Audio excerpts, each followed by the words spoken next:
Hello, everyone. Professor Krizluk here. So, when we talk about power in American politics, if it's a 100 level course, we often think about institutions like Congress, the presidency, or the Supreme Court, the founding hallmarks of American democracy. These are the formal centers of political authority in the United States. But power in society does not only exist inside government institutions, as we've been seeing over the past several weeks of the semester. Um, a tremendous amount of power also exists within the economy itself. And when we think of economic power, we can refer to the ability, we can think of it as the ability to influence things like wages, working conditions, employment opportunities, and the broader distribution of income within society. In this way, we can think of unions and organized labor as a way to shape power in the American political system.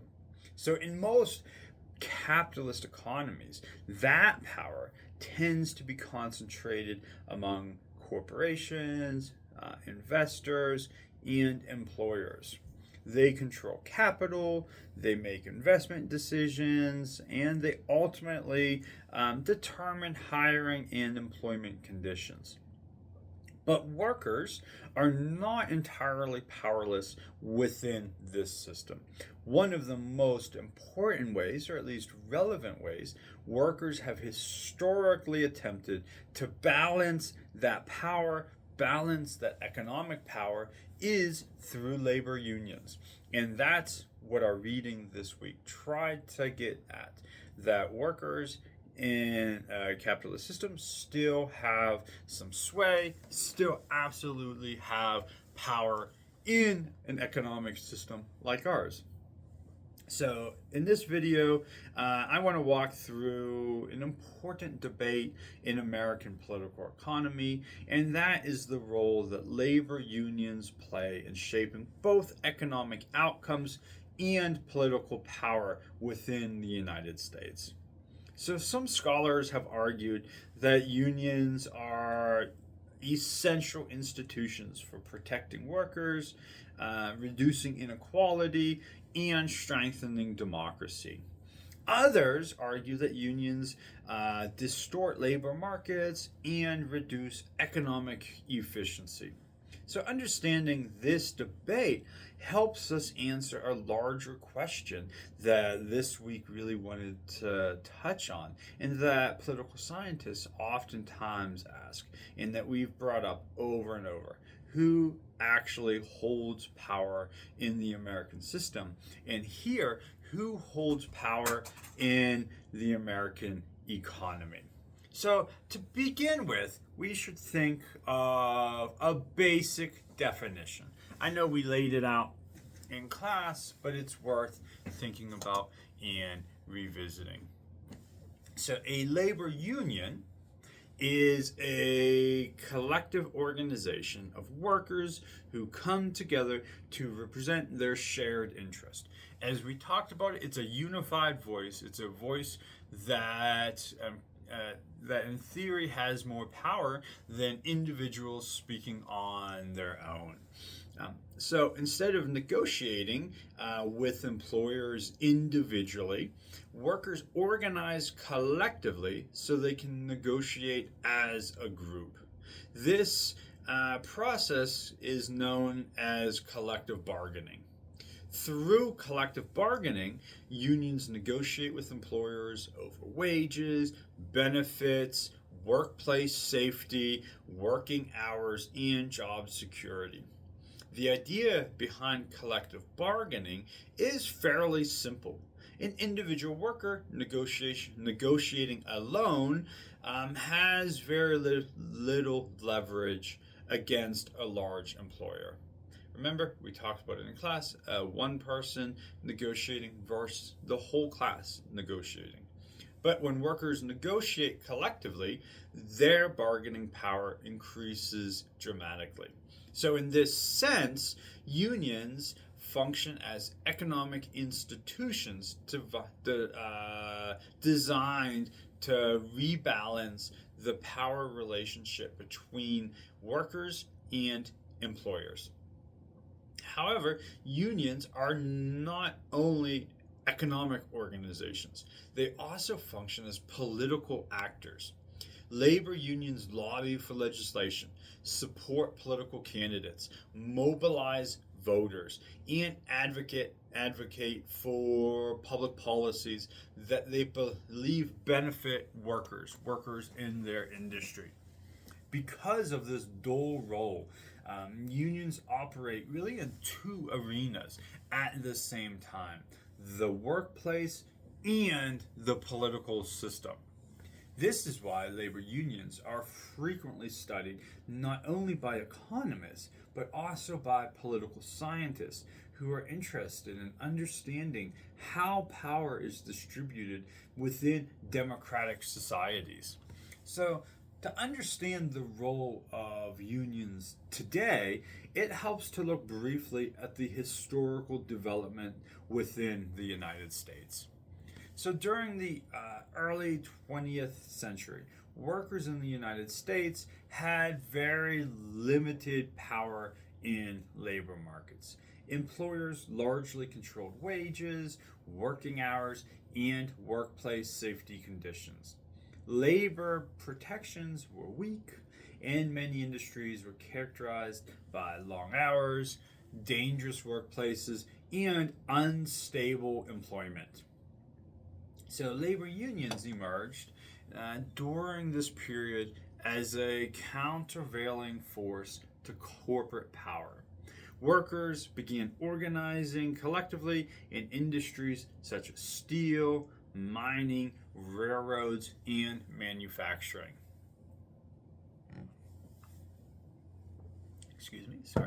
Union membership expanded dramatically in the U.S. in the 1930s, particularly during the New Deal era when the federal government passed legislation protecting workers' rights to organize and bargain collectively. By the 1950s and the 1960s, labor unions had reached the height of their influence in the United States. During this period, roughly 30 to 35% of American workers were members of labor unions. This era is often associated with the rise of the American middle class. Unionized workers negotiated higher wages, employment provided health insurance, pension plans, and stronger workplace protections. For many scholars, unions played a central role in shaping the economic prosperity of the post-war period. However, by really the early 1970s, union membership in the U.S. began to decline significantly. Today, only about 10% of the American workers, the 10% of the American workforce, belong to labor unions. So this dramatic decline in union membership is one of the more, if not most important developments in modern American political economy. It raises an important question. What happened to worker power when unions weaken? So many political scientists argue that unions historically played that role in increasing worker bargaining power and wages. So one of the key arguments made by political scientist John Elquist is that unions fundamentally changed the balance of power between workers and employers. Instead of, again, negotiating individually, workers can negotiate collectively. So then what happens when there's this decline in union membership? So we have seen, and political scientists have pointed out, an increase in inequality with the decline of of union membership. And so some researchers argue that the decline of unions since the 1970s helps explain this dramatic rise in income inequality in the United States over the past several decades. However, unions also influence society in an important way outside of politics. And that is, outside of economics, and that is through politics. Labor unions have historically played a major role in shaping public policy. They advocate for legislation such as minimum wage laws, workplace safety regulations, labor protections, and social welfare policies. Again, as a collective voice in a way that individuals would not be able to. Unions also function as political mobilization networks. Research shows that union members are more likely to vote, participate in political campaigns, attend political meetings, and discuss politics with others. This is important because lower income citizens tend to participate in politics at lower rates than wealthier citizens. Unions can help close this participation gap by mobilizing workers into political activity. In this sense, unions do not just influence the workplace, they also expand the political voice of working class citizens within a democratic system. So scholars take these arguments even further. Writers in political economy journals have argued that unions are essential institutions for balancing corporate power within any capitalist system. Capitalist markets naturally tend to concentrate economic power among corporations and wealthy investors who control capital. Without collective organization, these authors argue, individual workers have very limited ability to challenge that concentration of power. Unions thus allow workers, while working collectively, to rebalance the relationship between labor and capital. So we can see the importance of that some scholars highlight that unions play on the pro side, that they're economically beneficial and they have this political power. However, not everyone agrees with this perspective.